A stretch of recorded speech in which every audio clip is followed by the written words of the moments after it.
বিসমিল্লাহির রহমানির রহিম। 2025 শিক্ষাবর্ষের ষষ্ঠ ও সপ্তম শ্রেণীতে অধ্যয়নরত প্রিয় শিক্ষার্থীরা, আশা করছি তোমরা ভালো আছো। আজকের এই ভিডিওতে ইংরেজি দ্বিতীয় পত্রের মাস ডিস্ট্রিবিউশন নিয়ে আলোচনা করব। আমরা এই ভিডিও থেকে জানতে পারবো কোন ধরনের প্রশ্ন তোমাদের থাকবে এবং কোনটিতে কত নম্বর বরাদ্দ থাকবে। চলো শুরু করছি আজকের ভিডিও লেসনটি। তোমরা জেনে থাকবে তোমাদের ক্লাস সিক্সে কোশ্চিনটা ঠিক যেরকম হবে সেকেন্ড পার্টে, ক্লাস সেভেনের কোশ্চিনটাও ঠিক একই রকম হবে। যার কারণে দেখো, যে স্যাম্পল কোশ্চিনটি সরবরাহ করেছে এনসিটিভি, সেখানে কিন্তু লিখেছে class six and seven. Class six and সেভেনের কোশ্চিনের ধারাবাহিকতা, নম্বর বন্টন ইংরেজি দ্বিতীয় পত্রের জন্য একই রকম থাকবে। তাই আমরা দুটি ক্লাসের জন্যই একটি ভিডিও লেসন তৈরি করছি।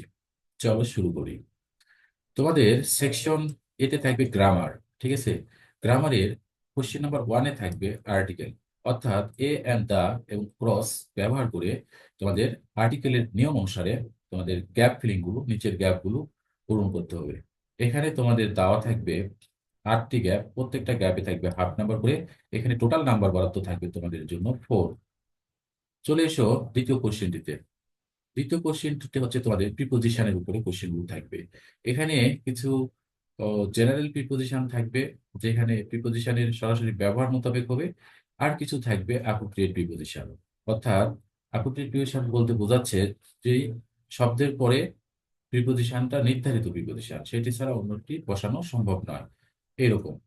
তো প্রিপোজিশন ব্যবহার করেও তোমাদের 8টি গ্যাপ দেওয়া থাকবে। নিচে এরকম একটি বক্স থাকবে, বক্সে তোমাদের প্রিপোজিশন দেওয়া থাকবে এবং নিচে একটি অনুচ্ছেদ দেওয়া থাকবে। এই অনুচ্ছেদটি পড়ে কোথায় কোন প্রিপোজিশনটি হবে সেটি তোমাদেরকে বসাতে হবে। ঠিক আছে, এখানে 8টি গ্যাপ থাকবে, প্রত্যেকটা গ্যাপে হাফ নাম্বার করে।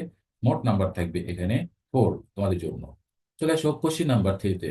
কোশ্চিন নাম্বার কোশ্চিন নাম্বার থ্রিতে থাকবে তোমাদের একটি গ্যাপ ফিলিং অ্যাক্টিভিটিস, যেখানে বক্সে দেওয়া থাকবে কিছু শব্দ।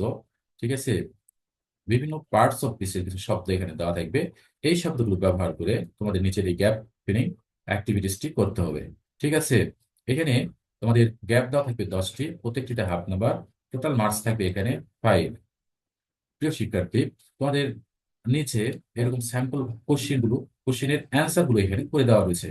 তোমরা ইচ্ছা করলে এই উত্তরগুলো নিজে নিজে করার পরে এই কোশ্চেনের অ্যান্সারের সাথে অ্যান্সার গুলো মিলিয়ে নিতে পারো। তোমাদের যে অ্যান্সারটা হবে সেই অ্যান্সারের সাথে তোমরা মিলিয়ে নিতে পারো। এখানে কিন্তু তোমাদের জন্য অ্যান্সার করে দেওয়া রয়েছে। ঠিক আছে, চলে এসো কোশ্চেন নাম্বার 4। কোশ্চেন নাম্বার 4-এ তোমাদের থাকবে মেক সেন্টেন্স, অর্থাৎ এখানে 3টি কলামের একটি টেবিল দেওয়া থাকবে।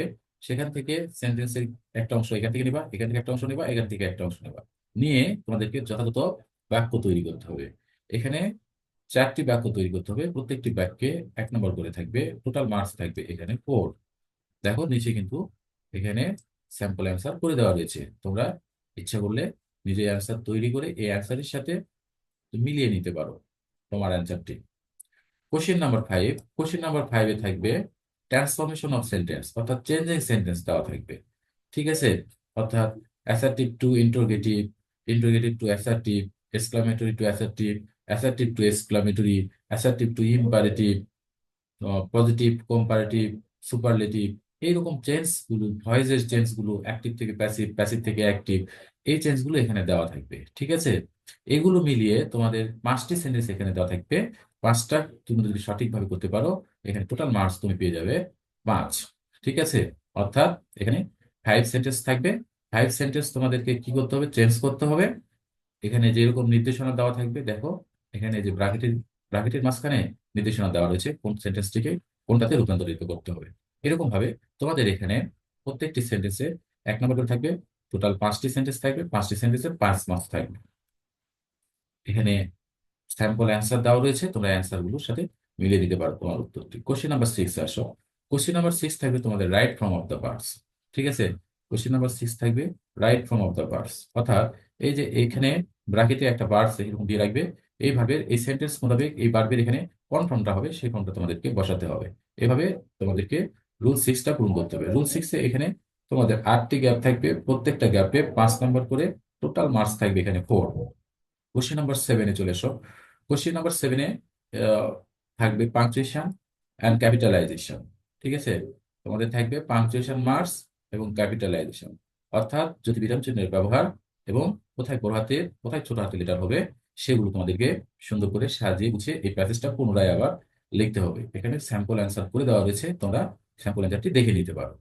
এখানেও তোমাদের মার্কস থাকবে, টোটাল 4 মার্কস দেওয়া থাকবে। আসো সেকশন বি। সেকশন বি তোমাদের কম্পোজিশন। এখানে কম্পোজিশনে কোশ্চেন নাম্বার 8 থাকবে তোমাদের একটি অ্যাপ্লিকেশন লিখতে দেওয়া হবে।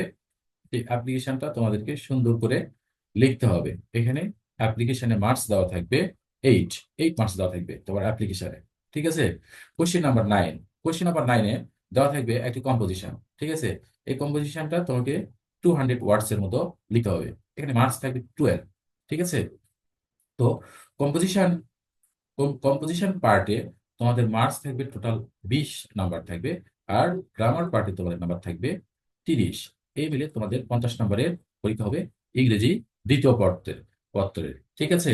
তো এগুলো প্রত্যেকটা কোশ্চেনেরই স্যাম্পল অ্যান্সার দেওয়া রয়েছে। তোমরা নিজে নিজে অ্যান্সার করে নিজের যোগ্যতাকে একটু যাচাই করতে পারো, নিজের অ্যাবিলিটিকে যাচাই করতে পারো যে কতটুকু সক্ষমতা তোমার রয়েছে। ঠিক আছে। প্রত্যেকটি দেখো এই যে স্যাম্পল অ্যান্সার গুলো দেওয়া রয়েছে। তো প্রিয় শিক্ষার্থী, তোমাদের জন্য বার্তা কক্ষে এই ছিল সর্বশেষ সংবাদ। তোমরা মার্কস ডিস্ট্রিবিউশনটা দেখো এবং প্রশ্নের ধারণাটা নিতে পারবে। মার্কস ডিস্ট্রিবিউশনটা দেখে তোমরা প্রশ্নের ধারণাটা নিতে পারবে, কোন ধরনের প্রশ্ন তোমাদের পরীক্ষায় আসবে এবং কিভাবে তোমাদেরকে সেই সকল প্রশ্নের উত্তর করতে হবে। সবাইকে ধন্যবাদ। ভালো থাকো, সুস্থ থাকো।